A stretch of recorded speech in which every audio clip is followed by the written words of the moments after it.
the Supreme Personality of Godhead said, it is said that there is an imperishable banyan tree that has its roots upward and its branches down, and whose leaves are the Vedic hymns. One who knows this tree is a knower of the Vedas. So this is, of course, a figurative tree, which has been explained to some length here. Yeah. So something to meditate about. It has to do with our situation in the material world. Okay, so actually this 15th chapter is a lot about getting freed from material entanglement. So we will now see what Krishna says more, actually how to do it, to actually get free from this, you can say, attachment to this upside down tree. So that it's upside down, it shows that it's, you know, a reflection of something that's not upside down, that's, you know, properly situated. And that's supposed to be the spiritual tree, or the spiritual situation, in other words. So yeah. So I feel like a bad person interrupting you. I just want to remind be with roots in heaven and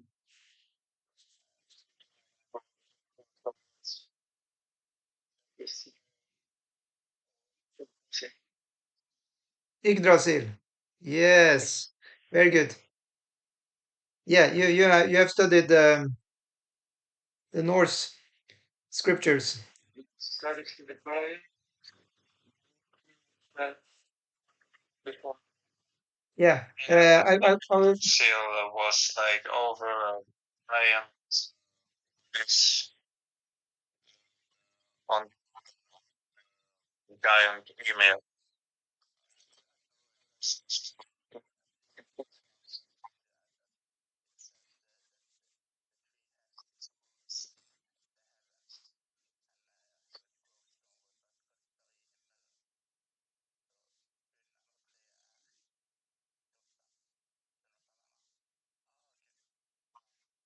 Yeah, we've heard about that also. It's a good input. Yeah, let's see now what Krishna is actually explaining a little bit more here. He says in text 2, Vadaschurdvam prashis tasya shakka guna pravridha vishaya pravala Vadaschamulani anusantatani parmaun vandini manushya loke. So I just go straight to translation. So I hope you can still see on the screen here. The branches of this tree extend downward and upward, nourished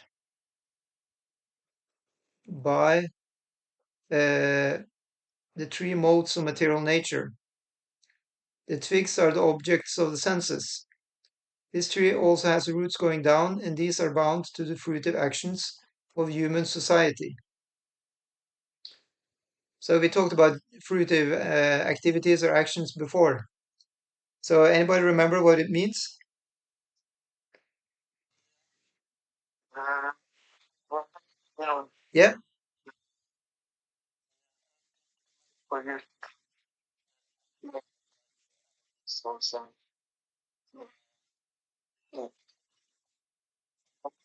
Maybe not exactly that.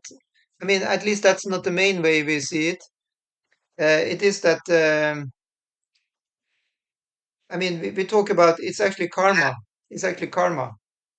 yeah, of course it does. It's more like, in the sense we usually talk about it, it is that, say you're just working an ordinary job, and you're just looking forward to have the paycheck at the end of the month. You know, it's just how we operate in the material world. We want to have, you know, something back from what we do. And that is called fruitive actions. However, in the spiritual world, it's not like that. Nobody in the spiritual world are working and waiting, you know, for their paycheck at the end of the month. That's the real difference. What? At which place? What's BIM place? Bunnpris.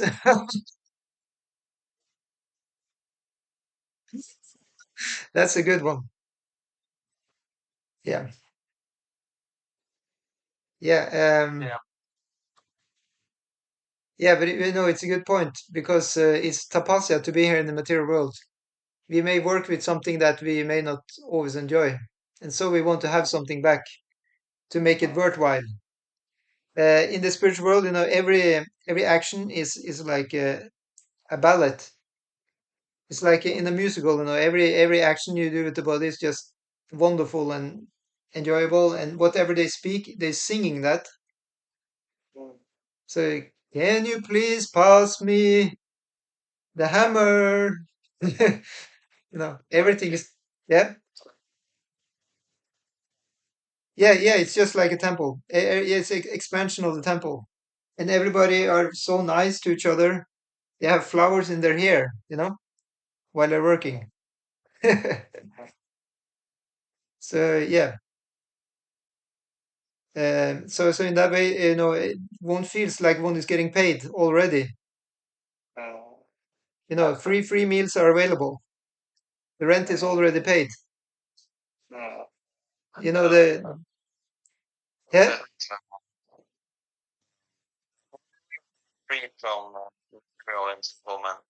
Do you have like one word answer?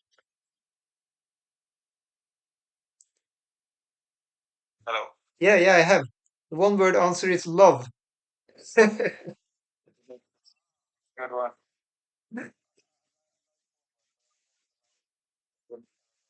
Okay, we'll take it in the paragraph. So by doing serving in devotional love for Krishna, Uh, that's the way to get out of the material entanglement. uh, uh, So let's see what the next verse says, or actually two verses. Narupamasya tatupalabhyate nantu nachadirnata sampratishta ashvattamenam suvirudamulam asangashastrena dridhena chitva tata padam tat parimargitam yam yasmin gata nani vartanti bhuyaha tameva chadyam purusham prapadye yata pravritti prashita purani. The real form of this tree cannot be perceived in this world. No one can understand where it ends, where it begins, or where its foundation is. But with determination, one must cut down this strongly rooted tree with the weapon of detachment. Thereafter, one must seek that place from which, having gone, one never returns, and there surrender to that Supreme Personality of Godhead, from whom everything began and from whom everything has extended since time immemorial. So, if you want to have the essence of this, then you can just look at where it says surrender to that Supreme Personality of Godhead. Yep, that is the essence. Yeah. Why cut down the tree? Um, because the tree is a mirage, is an illusion. So I actually thought about with Bhagavad is very, very, I'm not sure this word, but politician. Yeah. It presents rich, right? So it's like that. Well, here it's described in not so nice terms. Here the tree is described at what is actually bringing us down. So Yeah, or rather going from spirit to matter. So it's not described as a very wonderful thing here. That's why it needs to be cut down. We're dealing with analogies, okay? So sometimes you can make another analogy, and you can have a nice tree, which leads you to the spiritual world. I'm not even making this up.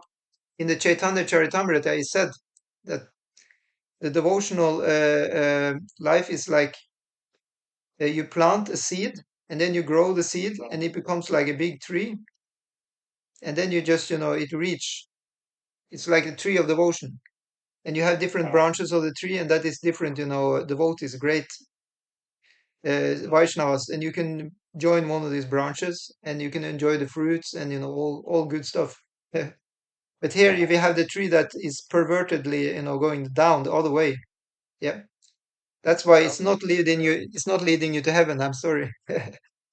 It's leading us down and I mean, to really, if just buckle up on this project, we will just say it leads you down to hell. Okay. It's a highway to hell. You heard that one?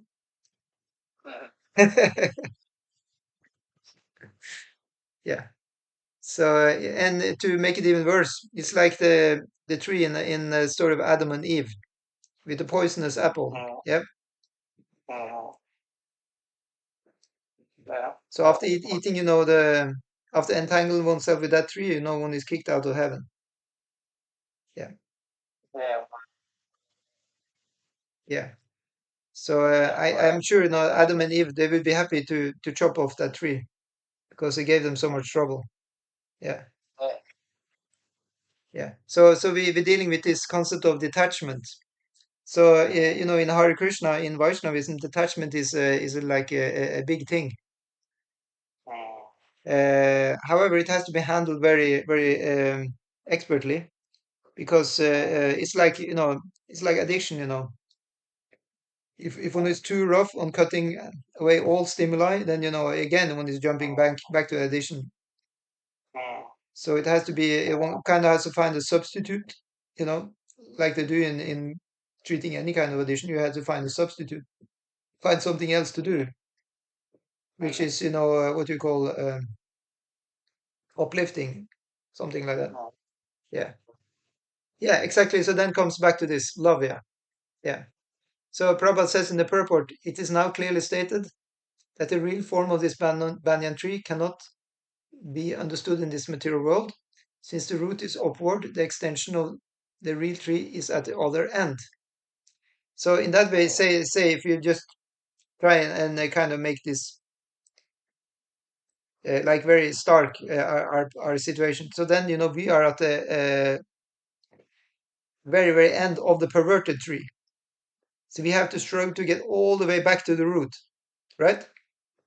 And when we are back at the root, so in that way, many people are speaking about philosophy, any kind of wisdom tradition. They say, get back to the roots, right? So in the same way, we have to get back to the roots. And when you are back at the roots, then you have the axe, the weapon of knowledge that's been sharpened by discussion, like we have discussion now. This is called viveka. Viveka means discrimination in the intelligence. So you need to have strong viveka. It's called tattva viveka, to have really pondered about the truth. And with that strong viveka, then one can just have this sharp, very very sharp weapon of intelligence. One can just chop off the attachment. So chop off the root to our misery. Yeah, it's the root of our misery. Okay, but thank you for your contribution. It was highly appreciated. See you later. Thank you. Same. Yeah, please.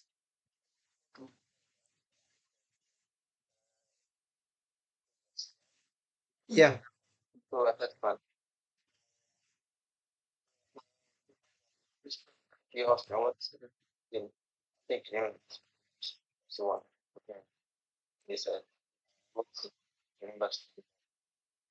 Yeah, so it has been defined. Yeah, let me take that first, yeah? It's okay? It has been defined that lust is when one wants to satisfy one's senses. This is stated in the Chaitanya Charitamrita. Lust is the desire to satisfy one's own senses, and love is the desire to satisfy the senses of Krishna. It's a very simple definition in that way. So, in other words, lust is living in our senses. Our senses are really, sometimes described as snakes, So they have to be kind of, how do in India or somewhere else, they are able to make the snake their pet, right? I believe. Yeah. So in that way, if you can kind of curb the snake of our senses. The eyes want to have some enjoyment, the tongue wants to have the sense of touch, wants to enjoy. But with expert manipulation of these senses, one can, just as one is manipulating the snake, and then the snake can start working for the snake charmer, right? He's just playing, some flute or something, and the snake is dancing, under his command, yeah? So it's no longer dangerous to him. So in the same way, our senses, they don't need to be dangerous to us, like with uncontrolled lust or stuff like that. They can work for us, for our self-realization. So that takes, the snake charmer. Huh?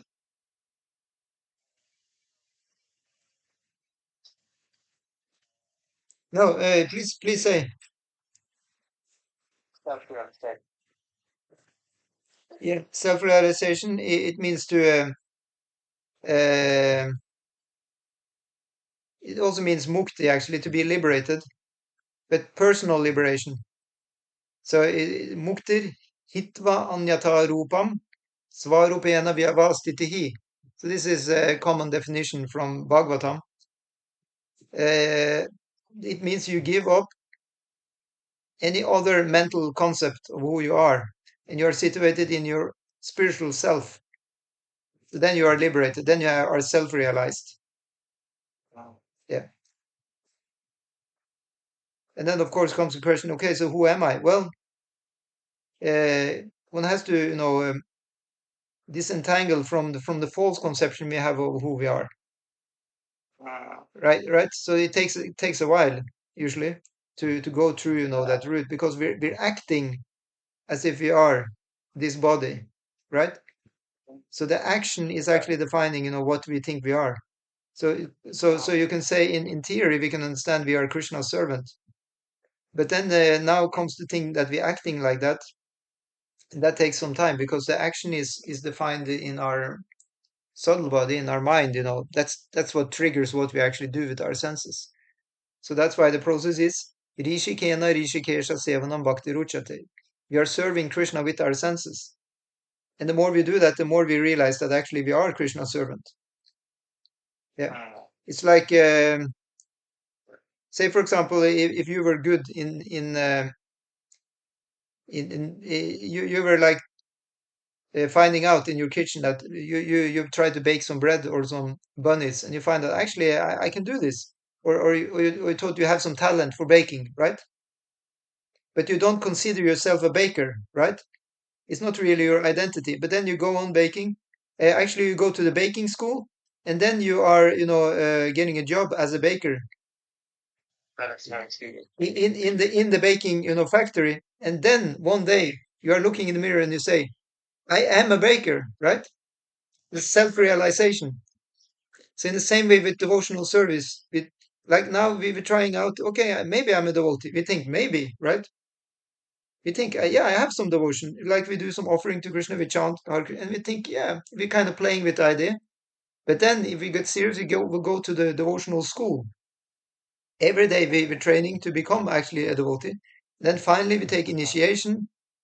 We change everything in our life becomes now about, Krishna. And then we can look in the mirror one beautiful day and say, actually, hey, I am actually a devotee of Krishna. So that is self-realization. As as is coming about by actually acting accordingly. Thank you so much. So then we can go to the next verse. Let's see here, text number 5. Would you like to try and read the Sanskrit there? Can you see the text? Yeah. Yeah, sure.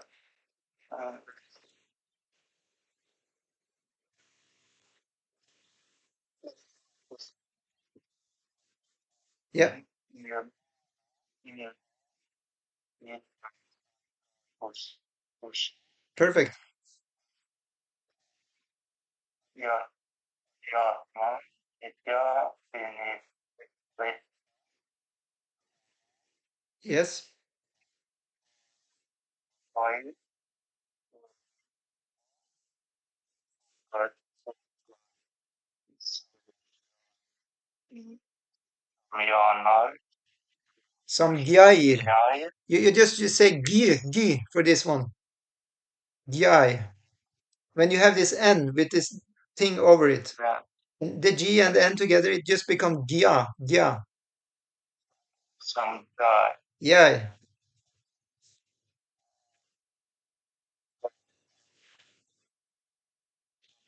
Yeah. When you have this C, you always say ch. Yeah. Yes. Remove the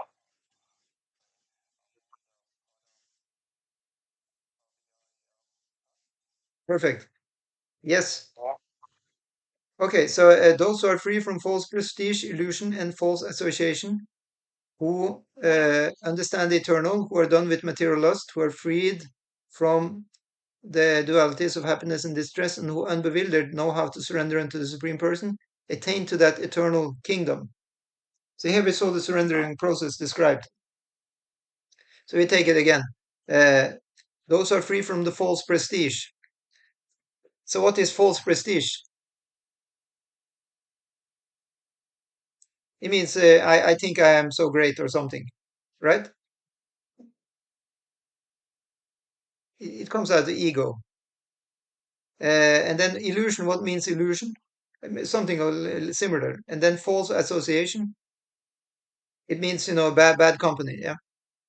And then who understand the eternal, who are done with material lust, who are freed from the dualities of happiness and distress, and who unbewildered know how to surrender unto the Supreme Person, attain to that eternal kingdom. So Prabhupada says in the commentary here, the surrendering process is described here very nicely. The qualification is that one should not be deluded by pride. Because the conditioned soul is puffed up, thinking himself the Lord of material nature, it is very difficult for him to surrender unto the Supreme Personality of Godhead. But that's obvious, no? If I think I am a master or something, then of course, difficult for me to submit. Yeah, exactly. The parents are telling, please clean your room, and the kid is, no. You see, the parents are not going to, they're still going to feed the kid, right? Even though the kid is not cleaning the room. Yeah. So it's in the same way, God, He's still going to feed us, although we're not obeying Him. He will take care of us. He will let us live, right? So that's the thing. So in that way, we can be against God in this world, and He will still take care of us. But we don't have a nice relationship. That's clear. It could be better, at least. How can it be better? Well, it can be that we start paying some interest in what He has to say. So that is, for example, pondering over the Bhagavad-gita, the utterances of Krishna. That is starting to try and actually develop our relationship with God. That's the idea. And then our pride will not naturally go down. Humility is a big thing in devotional service, Vaishnavism. To be proud is never good, actually. So like that. Okay, so next verse. Natat basayate suryo nashashanko napavakaha yat tattva na nivartante Tathama Paramam Mama. That supreme abode of the mind is not illumined by the sun or moon, nor by fire or electricity. Those who reach it never return to this material world. So he doesn't have a sun or moon there to light up the place. So now my question is, how do you light up the place? How does he have light there? How can you see things there? Yes. Yeah, Yeah, I can answer, but I feel like I'm talking over. See that like stuff. Christopher is there also, but he gives you some space. Already.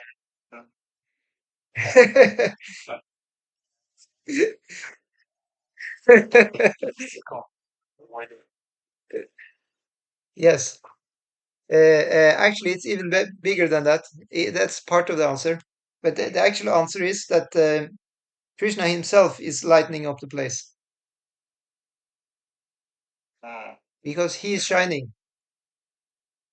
Yeah.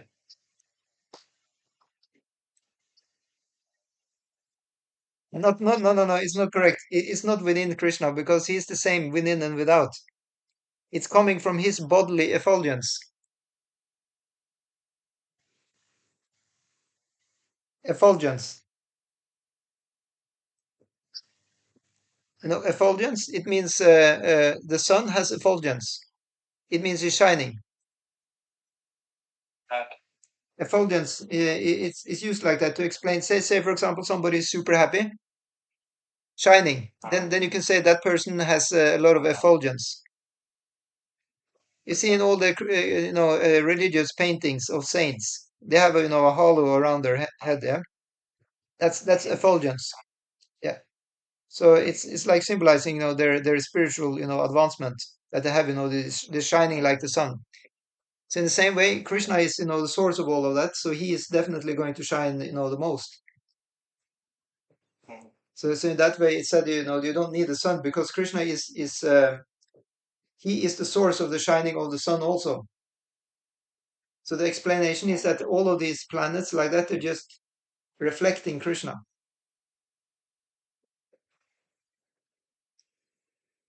Yeah. And even more, they don't need to eat even, but they do, but they do that just out of service to Krishna. But even all their nourishment, nourishment, like energy. Yeah, they get all their energy also just from Krishna's, presence, just his effulgence. He's nourishing everybody. Okay, so we can take the next verse. Let's see, text 7. Would you like to try and read again the Sanskrit? Yeah, you can see it. Yeah.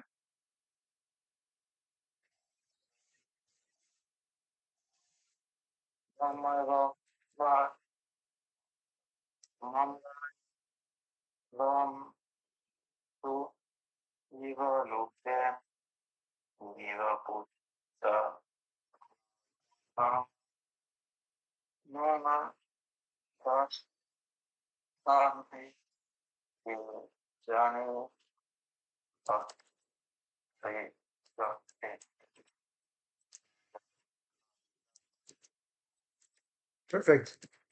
You like to read the translation also? You want word for word? No, you can just take the translation.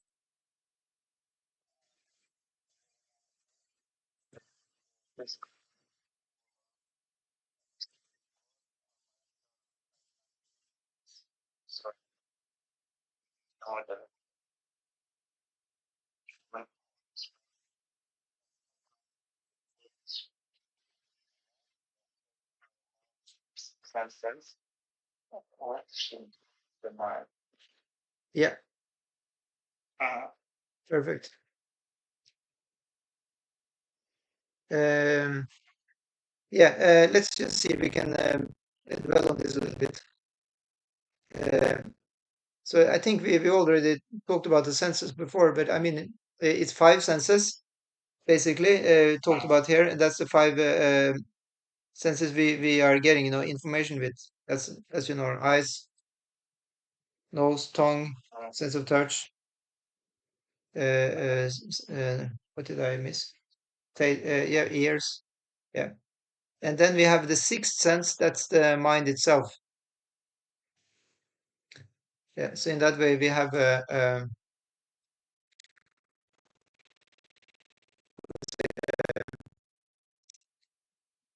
yeah, we have something that's you can say exists actually. What do you call this? As a compound, it's like a group. They're all together that way because they're all collected. You can say in the mind. That's going to be explained actually later. that they are together actually in the mind, and the mind is actually the chief of them. Yeah. Yeah. So I'm wondering if the sound is working. Yeah, it's working. I was just checking. Sorry. Okay, so in this verse, the identity of the living being is clearly given. The living entity is the fragmental part and partial of the Supreme Lord eternally. So, fragmental part and partial. Do you understand that concept?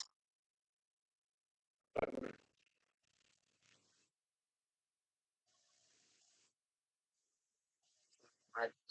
Yeah. Yeah. So it means that we are small parts, fragments.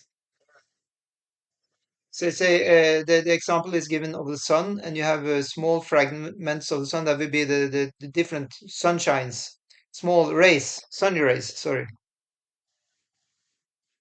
Yeah. So in other words, there is a great uh, difference of quantity, but the quality, however, is the same actually, because we are also spirit, and he is spirit. But we are very small, and like you have, then the other example is given by the fire, the big fire, and then you have some small sparks of fire falling out from the main fire. What happened with them? Immediately they are, these small sparks are just dying, right? But the big fire is not dying. So in the same way, when we are moving away from God, then we are dying. But when we stay with Him in His fire, in Him, in the fire, then we're not dying. We're kept alive by the fire itself. So in that way, that's also a picture of the eternal situation. If we stay in Him, with Him, doing His things, then we're not dying. But when we leave, then we lose, the power. Okay, we look at the next verse, text 8. Shariram yadavapnoti yachapi utgramatishvaraha gritvaitani samyati vairgandani vashayat. So here, the translation. The living entity in the material world carries his different conceptions of life from one body to another as the air carries aromas. Thus he takes one kind of body and again quits it to take another. So now we're talking about reincarnation. This sharira, that's the material body. Yeah, No, I just said. yeah. And in our subtle body, we are carrying the different conceptions of life. You can say we have maybe you heard about astral body. Yeah. So that's called the linga sharira. It's also called sharira, but it's very subtle. Or sukshma sharira. Sukshma also means subtle, and then you have stula sharira, that's the gross body. But the gross body is fashioned after a subtle one. It's explained just like you have your hand, and then you make gloves. So the gloves are made according to the hand. And as you know, you can have very nice thick gloves. You can take a lot. And then inside on the hand, the inside is more subtle. It's more fine. So in the same way, our inside body is more fine, and our outside body is with bones and flesh and whatnot. And according to our inner shape, that means our inner, karma actually. Then we have, our outer shape. Isn't that sometimes they can also see that somebody made, a comparison? Somebody living like, a soft life inside, mentally they are, soft, and outside they also look soft, right? In the gross body, the gross body will respond to how we are inside. And somebody is like very heavy inside, harsh, or think many bad thoughts, and the outside body will also be full of, pain or whatever. Will have full of sores or something like that, because there is so much pain inside the mind. Yeah. So in that way, it's telling, the outside body is telling with the inside body. and especially when you add, the devatas, the demigods, because it said that they are actually picking keep our senses. Anybody played it as a kid? I remember I did. It was like some kind of, with not on the computer, probably now it's on the computer, but you have like you can choose between different noses, you can choose between different shapes of the head, different kinds of ears, right? Different kinds of eyes, and you can put together a face by yourself, right? So in that way, the demigods are choosing what kind of eyes we should have, what kind of nose, what kind of mouth, and you can do that for whole body, what kind of legs. Yeah. And that's all according to how we were acting with the same senses in the previous life. If we were nice with our hands, we will get nice hands. If I was kicking somebody in the leg with my foot in the previous life, maybe I get some bad feet, Understand? So like that. Okay, so we take the next text. 9. Shrotram chakshuspashanam cha rasanam ghranam eva cha adhishtaya manaschayam vishan upasevate. A living entity, thus taking another gross body, obtains a certain type of ear, eye, tongue, nose, and sense of touch, which are grouped about the mind. Thus, he thus enjoys a particular set of sense objects. So, it says enjoys, but, in English also enjoys can be just you experience. Yeah. So it's not only enjoyment, of course, it's enjoying slash suffering. It's a mixed bag. Yeah, so Prabhupada says very nicely in the purport here, in other words, if the living entity adulterates his consciousness with the qualities of cats and dogs, in his next life he gets a cat or dog body and enjoys. So in that way, Yeah. also suffers, Oh, okay.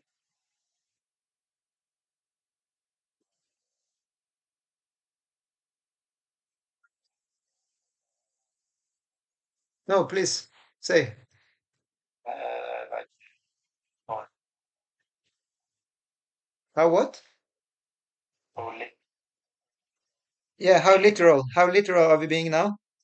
100% literal. So, I mean, at least Prabhupada is meaning this. He has said many times. If one is behaving like a dog, like, you can say, well, yeah, of course. I mean, literal to some extent, at least. But to kind of have that kind of mentality that I linguistic senses, that's the dog, right? Like, if somebody tells the dog, share with your neighbor, the dog will not do that No. because its pull of the senses is so strong. It cannot really control its eating. If there is a hot dog in front of it, it cannot think that another dog also maybe want to have a part of that.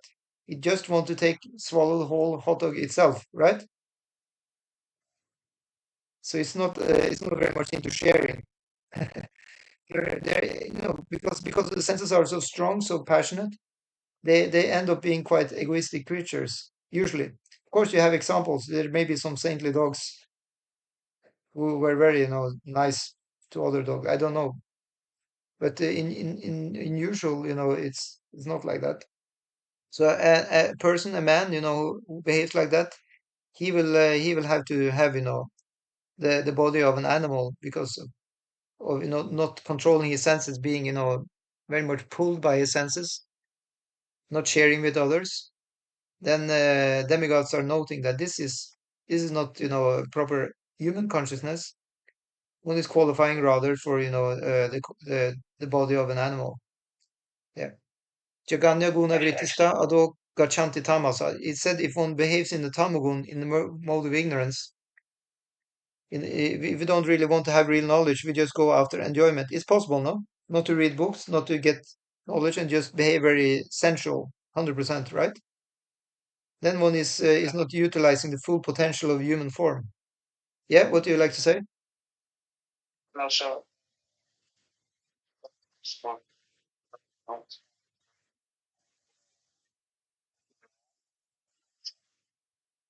It's possible not to read books. What is read books? Sorry. It's possible to misuse the form of life as a human, to act more like an animal than a human. We agree on that? Yeah. So in that way, you can get then, animal body, because that will be kind of, the award. Just if one is acting like a god, like an angel, then one will be awarded an angel body in the next life. He said like that. Then one will be in heaven. We'll get the body of an angel, actually. One can even get wings and play the harp. There is a plant where they do that. Yeah.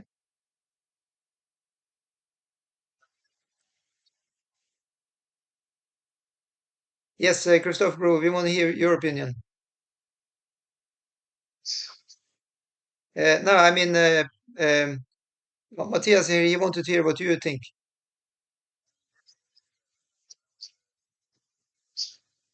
Oh, yeah. Sorry. I mean, Matthias was asking, is it really literally? Because Prabhupada says, you have the consciousness of a dog, you get the body of the dog.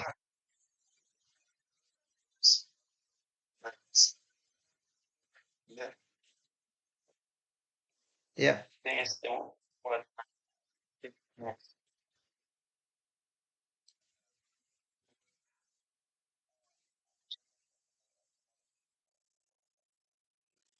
It means so many things. Yeah. Okay. Yeah, it could make sense because manas means the mind. So manas, yeah. Yeah. Manyate means my opinion. Yeah. Same root. Yeah. so, yeah. So, You just confirmed. so if you worship the senses, you maintain your word birth as a dog, all the time. Yeah. You see, yeah. Yeah. It's certain thing.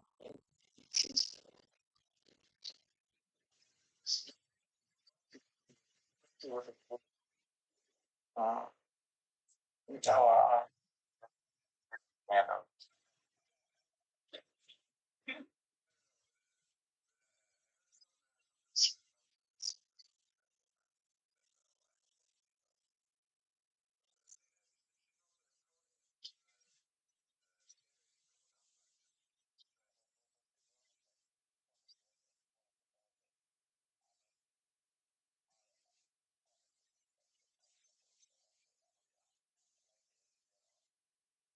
Yeah, there are many people who think like that and who actually aspire to become cats and dogs. Yeah, I know there are many people who actually wants to become, I mean, I've heard, people were interviewed, they were asked, there has been, people who interviewed and asked people, and they said, next life, would you like rather to be, cat or dog or human? They said yes. And some they wanted to be a bird, some they wanted to be a dolphin.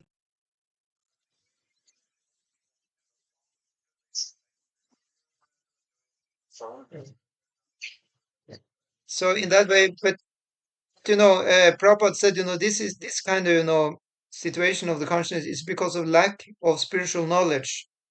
Yes. Yeah.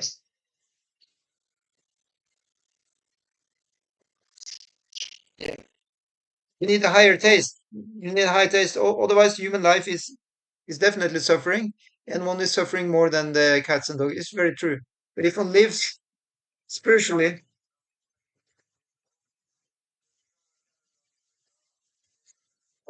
yeah, yeah. But anyway, if you go around and wish to be animals, it's better than Christian. Because human form of life is meant that you can go upwards. That's the idea. You can become more happy than human, even. That's the point. It's a threshold for entering, the higher happiness.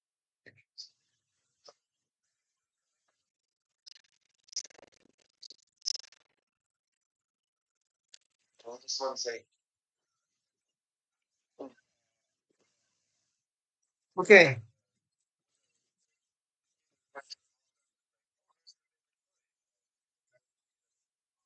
Yeah, that's a good example, Prabhu.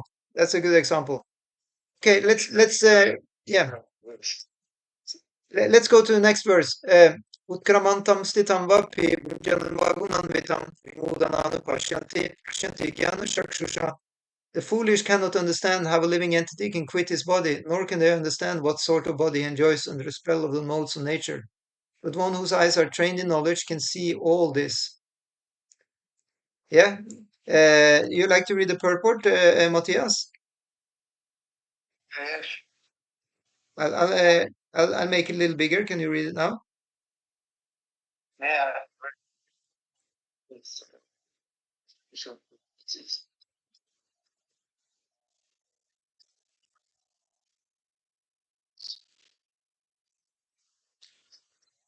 Yeah. it's very significant.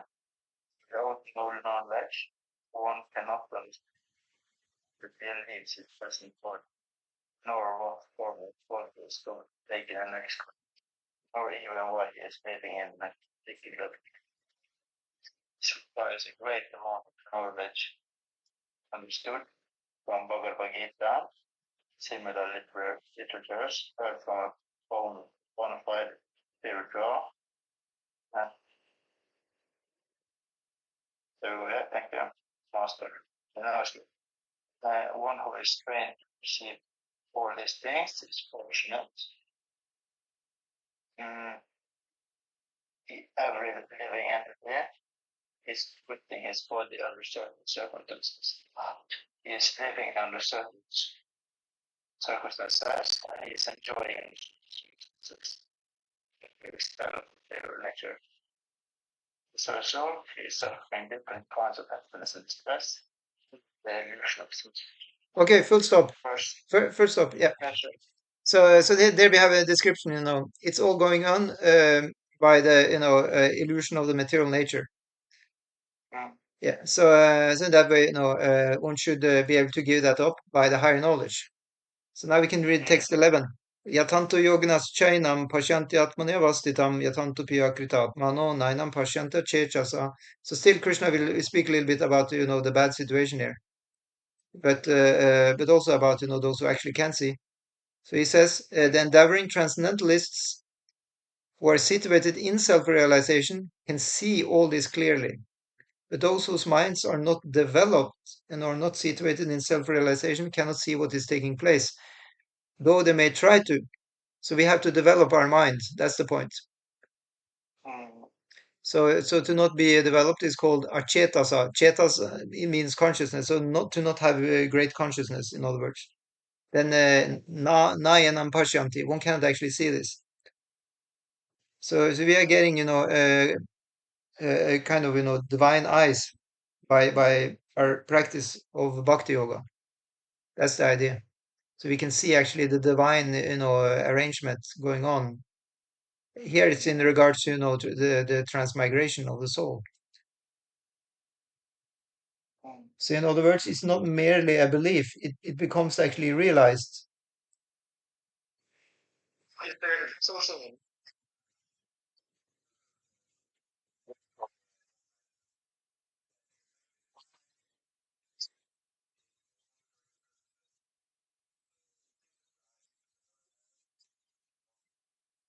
Yeah, yeah. I mean, yeah, yeah. You can still call it the same, because it's just it's just a descriptive, term. I mean, of course, the divine eyes is big D and big E. That's copyrighted for just. It's like, but sometimes it said, divya shakshu. It's also used some place in scripture just to say, somebody who has transcendental realization. It's used for different, contexts. But of course, here in this place, when he sees, the Virat Rupa, I mean, he sees, universal form of Krishna. Then he got special, yeah, he got to know this. Yeah. He got a special Divya Shakshu. Yeah. So that was.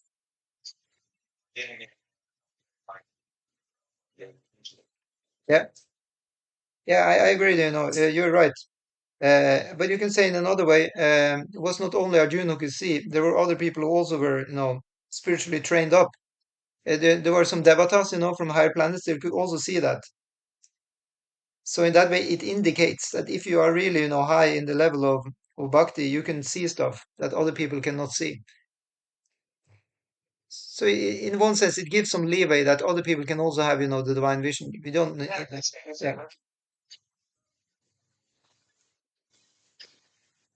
yeah. Yeah, that's from Brahma Samhita. Premanjana Churita Bhakti Vilochanena. So then you have, this Prema Anjana means like a salve, smeared on the eyes. Yeah. It's the same we have in the prayer we say before. Because Excuse me.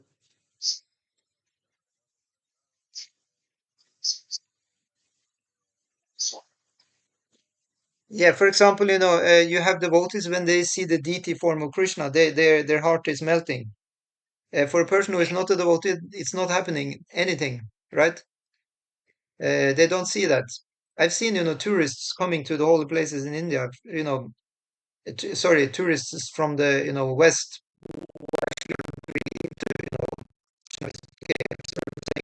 situation, and they're not really that impressed, by seeing the deities. They're not. So because they don't have divine eyes given by their guru. In the guru song we're singing, we say Chakudan Dilo. Please give me, the divine eyes. Chakudan Dilo. Or just give me eyes, actually, it said there. Just give me the eyes. So why I wish I can see,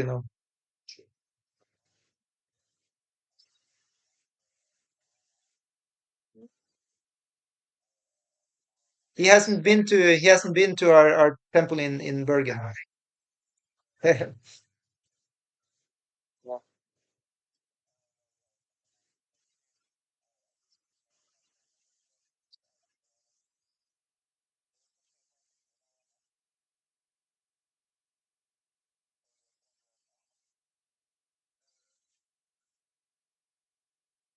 Yes, Atmarama Prabhu, he has these divine eyes. It's true.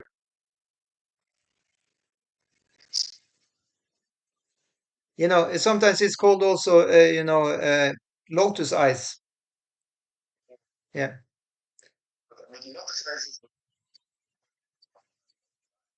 No, it's said that, devotees can also have lotus eyes. It's like eyes of realization of Krishna.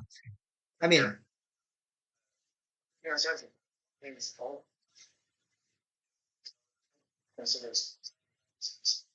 exactly. So they also get the traits of Krishna. They also get lotus eyes. Yeah, very good one. Super. Okay, so next text.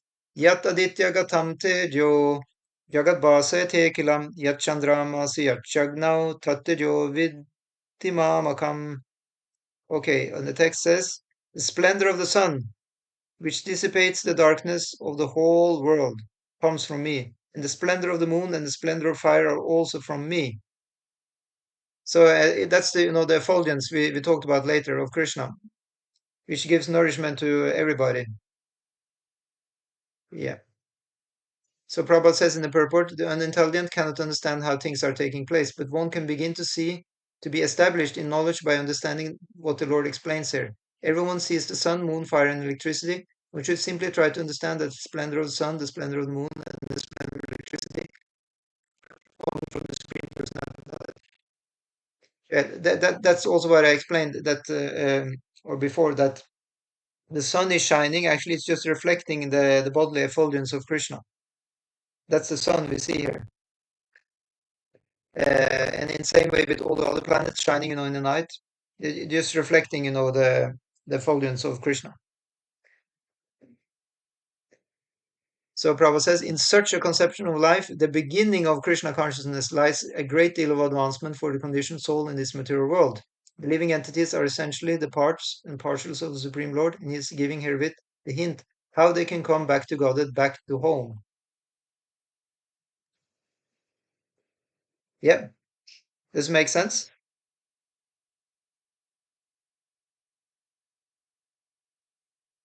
Yeah. Okay, so we go to the next text. Now text 13. Gama vishyatcha bhutani dharayame amojasa ushname chaushadi sarva sumo bhutvas rasatmakaha. I enter into each planet, and by my energy they stay in orbit. I become the moon, and thereby supply the juice of life to all vegetables. So here we have, the reference to soma, which we have heard, about here and there. It's especially, active in the Rig Veda. So soma also means the moon. Yeah. And here it says, the soma is giving the juice. Yeah. So it said that the soma is giving, whatever taste we have in the veggies, nice nourishment, taste, vitamins, power in the veggies, they're coming from the moon. And the shape of the thing, the growing, that's coming from the sun. So in that way, wherever Soma is active, then Sun Agni is also active. The fire of the sun is active in building up stuff. But the nourishment itself, the taste, yeah, the rasa, the juice, that's coming from the moon. You see the difference? So that's also in the life, because the sun is representing the masculine energy or the Agni. So it's always, building up stuff, doing stuff, yeah, establishing. And then what is giving actually the happiness and the enjoyment and the juice, the nourishment, that's always coming from the moon or the feminine side. So in that way, they're always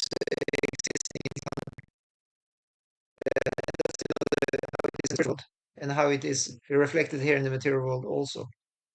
Okay, so next text after that, let's see, text 14. Ham Vaishvanaro Bhutva Praninam Deyamashitaha Tapana Samayukta Chamyanam Chaturvidam.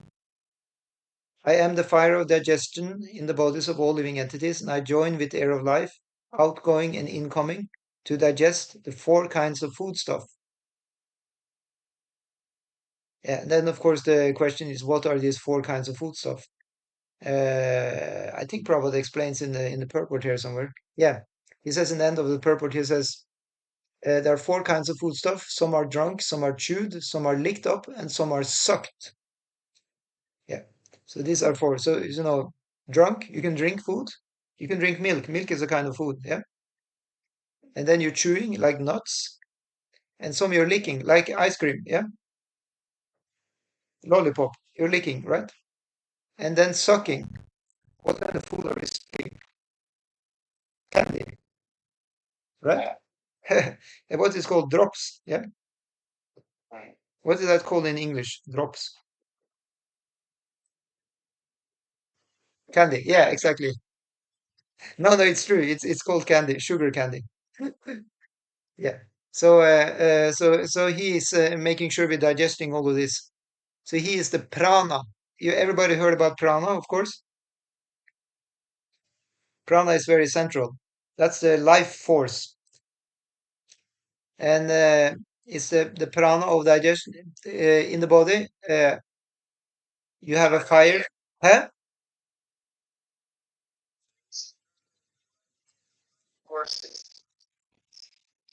And I don't agree. Actually, other places prana is translated to life force also, or actually the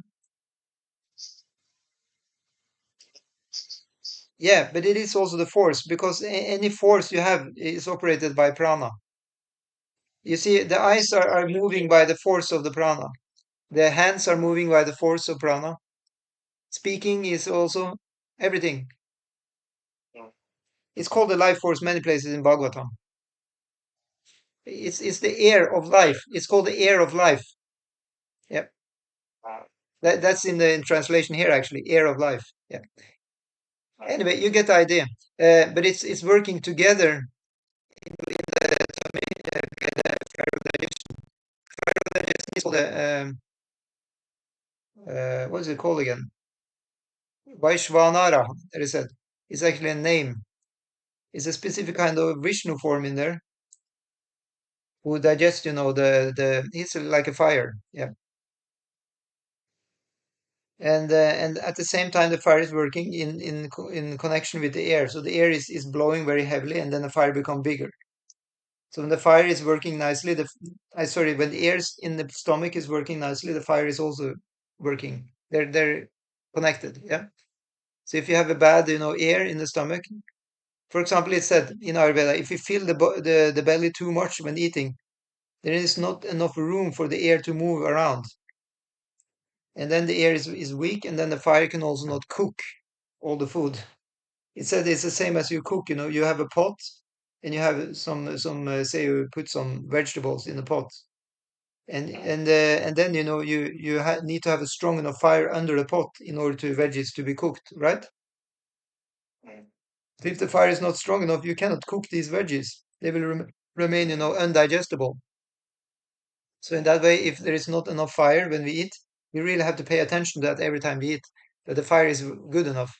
Otherwise, it will become what is called poison, ama. It will give rise to disease eventually, because it will be just, mostly waste products in our stomach, and not actually become the nourishment which we need. You can even have the most healthy, organic produce, even cooked by people of great consciousness and all that. But if I don't take care of having a good fire to digest, it still will just become mostly, waste. Yeah. So that's, some of the teachings. Okay, so next text, Sarvasya chaham ridi sannivishto, mata smritir jnanam apohanam cha, vedaischa sarvairameva vedyo, vedanta krid veda vedeva chaham. I am seated in everyone's heart, and from me come remembrance, knowledge, and forgetfulness. Oh, what happened now? I lost the text. Oh, sorry. Go back.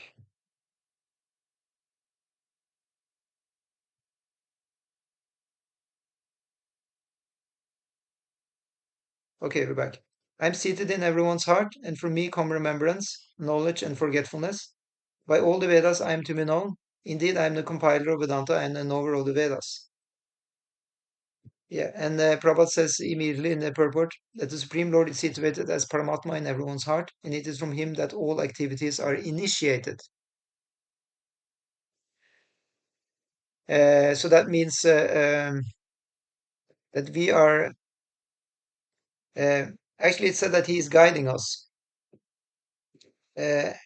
He's guiding our intelligence also. In one sense, he is actually our intelligence. So according to the mode we are in, if we are very, in the ignorance, or if we are very in the passion, he will guide us according to that. Yeah. And then, the living entity forgets everything of his past life. That is true. But he has to act according to the direction of the Supreme Lord, who is witness to all his work. Therefore, he begins his work according to his past deeds. According to his past deeds. So you see, according to our past deeds in the previous life, we have something called, what do you call again? It's called tendencies. That's vasanas. Say, for example, if I was smoking a lot in my past life and I didn't give it up, next life I will also have the tendency to put something in my mouth, to pass the time. And Super Soul will just remind me and say, hey, there's a cigarette. Isn't that terrible?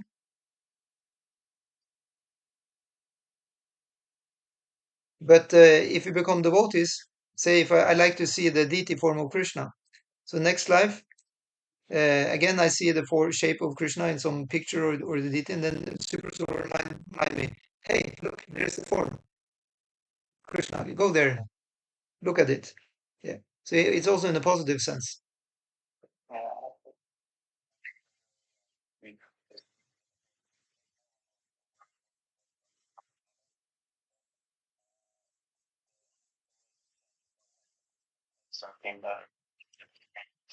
Yeah, that's the point. So at the same time that you can say the super soul is guiding us toward what we did before, he's also, giving us the other option always.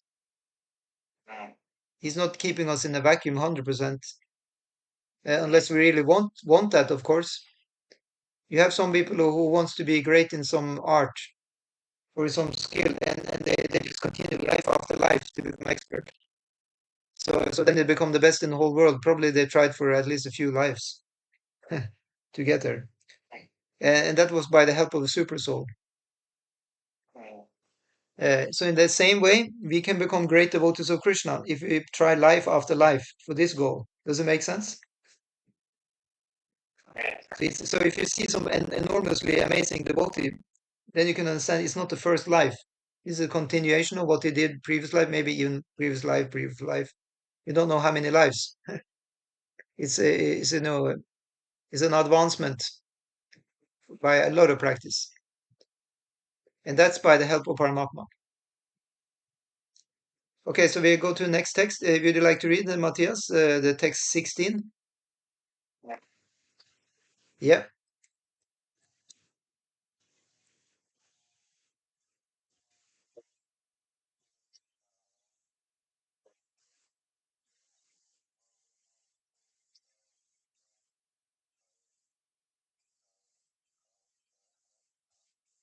You say ksharash, ksharash.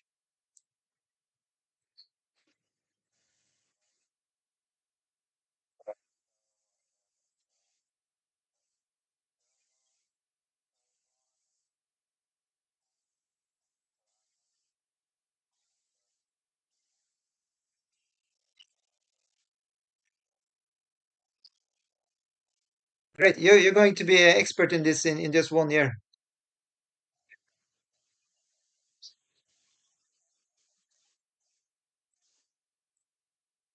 Okay, so and you read the translation. There,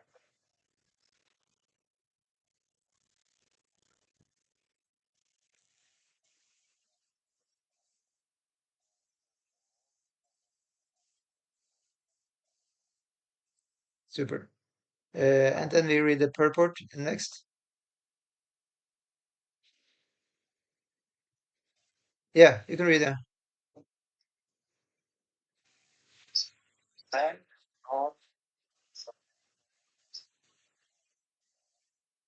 What? so,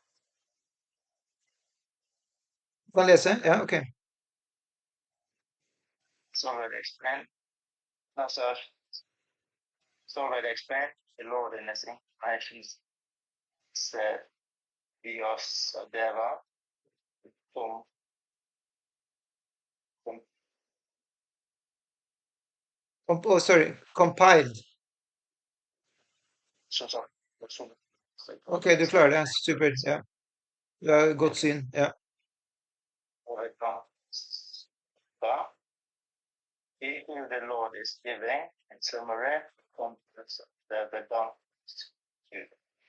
He says that living entities who are inhumanable can be divided into two clusters: the fallible, the eternally separate concept of causal, is a theme is not worthwhile. When they are in conflict with the material world, called Jiva or Yeah. Okay. Sanskrit word. Yeah, read that sentence. Yeah, please.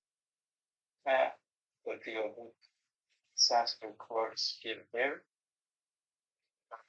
Java,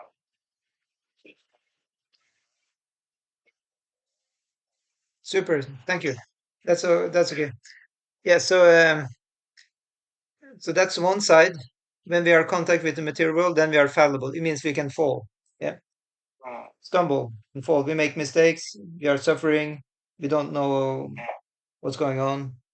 But then Prabhupada says those who are in oneness with the Supreme Personality of Godhead, however, are called infallible.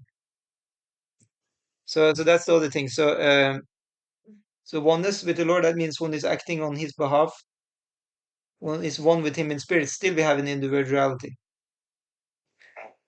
So in that way, this is the contents of the Vedanta Sutra. Vedanta Sutra is the book given by Vyasadeva, which is the literally incarnation of Krishna. Krishna said before that he is a compiler of the Vedanta. Yeah, he's the compiler of the Vedas. You remember? said that in text 15. Vedaishcha sarvaira meva vedyo. Yeah. So in that way, he made the Vedanta Sutra, which explains in the summary what is the meaning with all these, Vedic scriptures, all these Sanskrit books. What's the essence? And he says there that actually, we should, follow the Lord. And when we do that, then we are, in our original eternal state, and we cannot fall when we are, when we are fully absorbed in the Lord's service. Otherwise, we are prone to fall at any second. Yeah. So then text 17. Let's see. Uttama purushastvanya paramatmeti udaritaha yulokutarama vishya vibharti avyaya ishvaraha.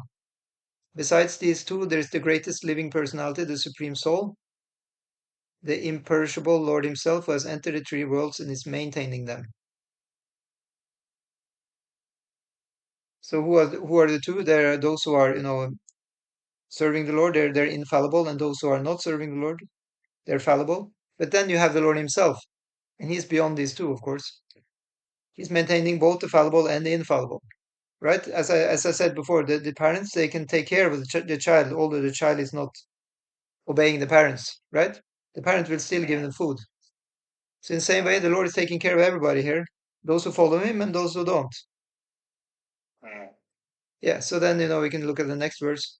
Yasmat ksharam iti atito ham akshadapi chuttamaha atosmi loki vedecha pratita purushuttamaha.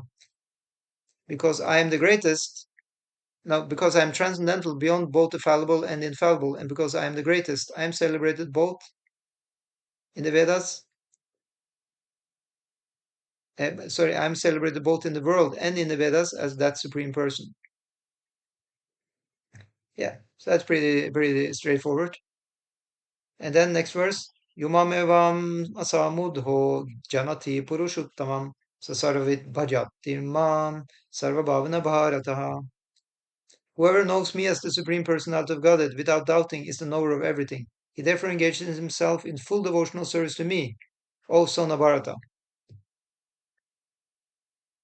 And then text 20. Iti guya tamam shastram idam uktam maya naga etat budva buddhimanshyat krita krityascha bharata. This is the most confidential part of the Vedic scriptures, O sinless one. And it is now disclosed now, and it is disclosed now by me. Whoever understands this will become wise, and his endeavors will know perfection.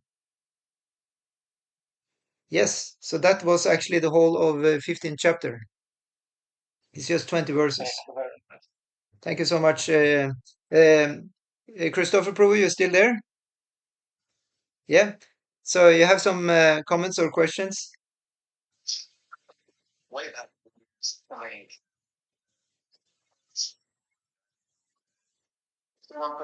it's nothing for just a manuscript like it's not cute and very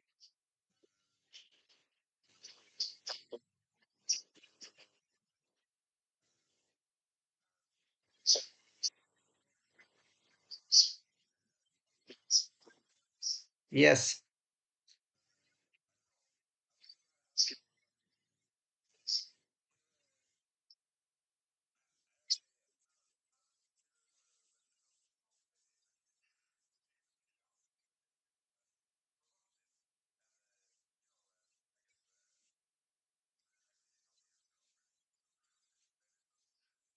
Well, now you said so much. Now you shouldn't keep us on the edge here. Please tell.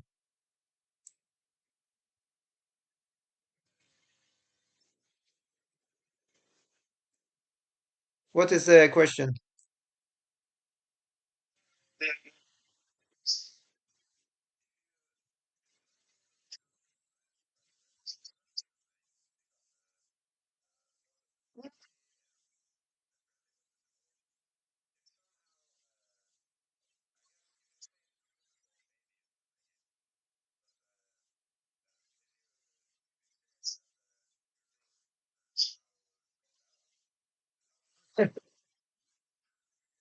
Yes. Well, you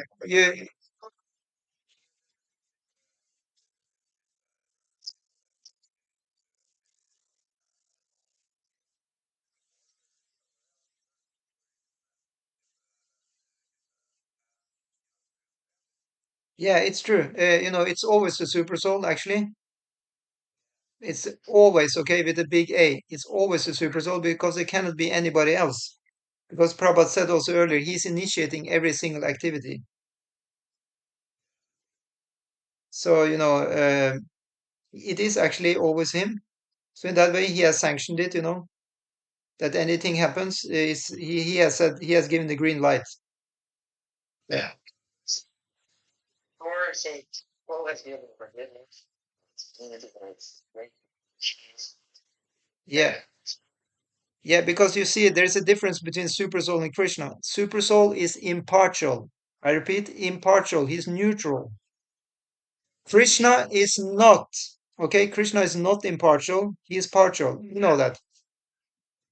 But Krishna is if he only wants to be with his devotees, and he favors his devotees. Yeah, yeah. By being a devotee, then he is attracted, and he wants to help you become more a devotee. And if not, yeah.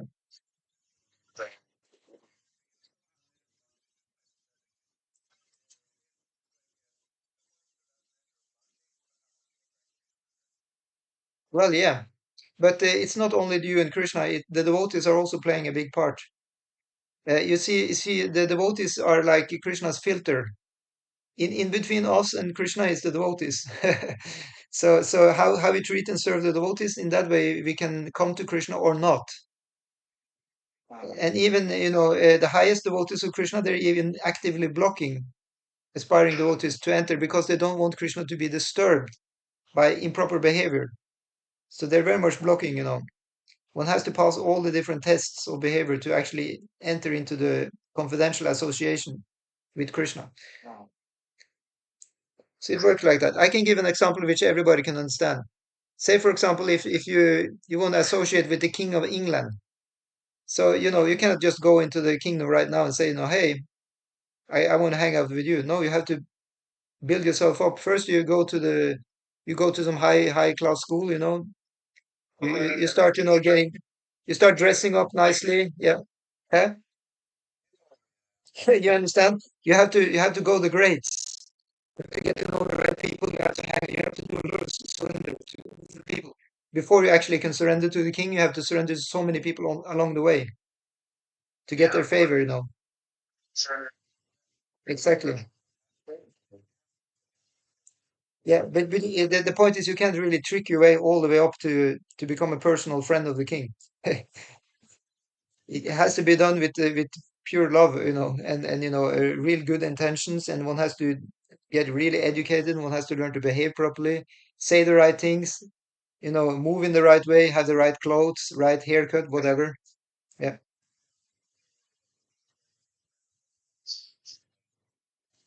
Yeah, so then you can just lax back. Then you can just, yeah. Yeah, so that way you can just say, no, I don't need to go all the way up to become personal servant of the king. I can just stay back where I am and I can just pay my taxes, right? And somewhere or other it will the king will take care. So in the same way, you can just be a devotee, just support, the devotees by some, voluntarily, contribution. And you can just chill in your own apartment and chant and, be okay. Many devotees are like that also. Some devotees are aspiring to be, what you call intimate. So it means, just to be close, like heart, like to be very, deep and stuff like that in connection. But some devotees, they don't aspire. They just want to be nice and kind of be a little bit neutral. So that's a different rasa. We talked about earlier today outside, this that one can be like in Shanta rasa, right? More neutral mood. So, but that's also fully spiritual. That's just as good, actually. One can just be a tree in the spiritual world, just giving, the apples. And another person wants to drive the car of Krishna, be the car driver. That's also kind of neutral, but a little bit closer, you can say. He wants to be like personal driver of Krishna.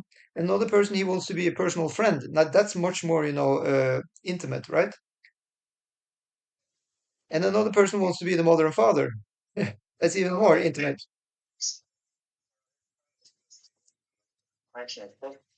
Yeah, all of them are pious. All of them are perfect, even. It's said in the Shastra, they're perfect. You cannot find any fault with that.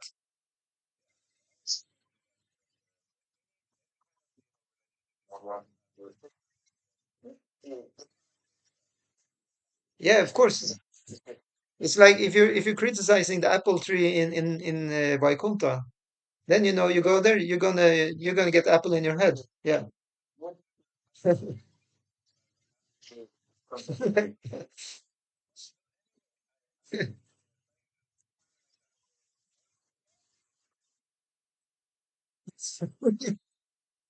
Looking for opportunity to criticize. Very good.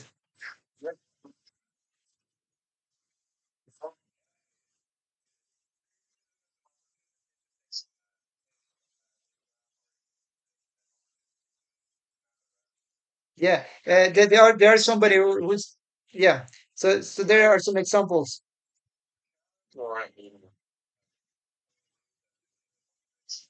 Yeah. Yeah. So there are given some examples. Yeah.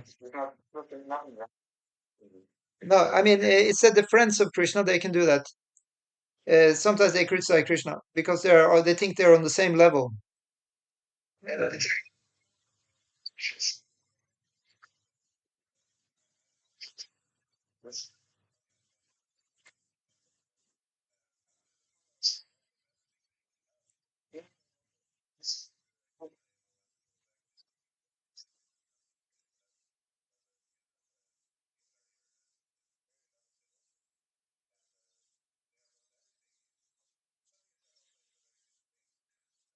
yeah, yeah. If you look in the Mahabharata, sometimes the devotees are criticizing Krishna because it went really. The Pandavas were really getting through a tough time. So sometimes they're actually there was some why is not Krishna doing anything or something like that. But this is because they are in the friendship rasa. Those who are in the dasa rasa who are servants, they never do that. They don't dare because there is all reverence.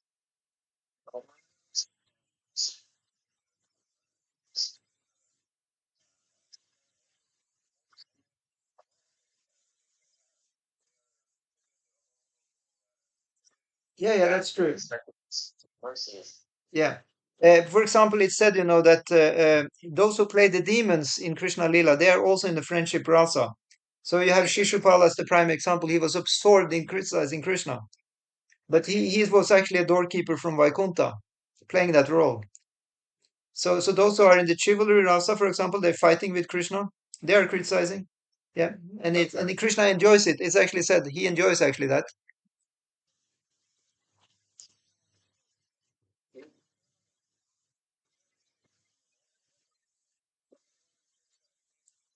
Yeah.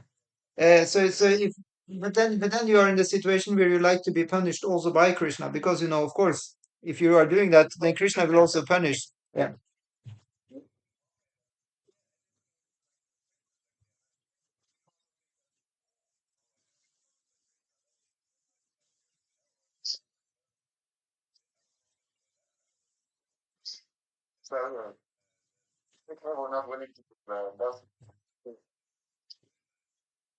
Yeah. I mean in that sense you have a level of faith is taken into account here. How much shraddha do you have? If you have extreme shraddha,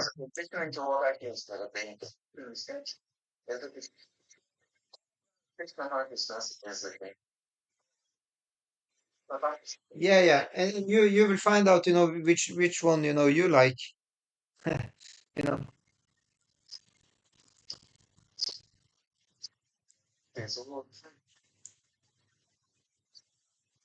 yeah, that's the point. One is desperate even like Bhaktivinoda Thakur. He said just let me be a small insect in the house of the devotee so that yeah, you see he didn't aspire for more than that. He understood I shouldn't have big lofty aspirations. Let me just be a dog or insect in the house of the devotee. That's good enough so they can step on me.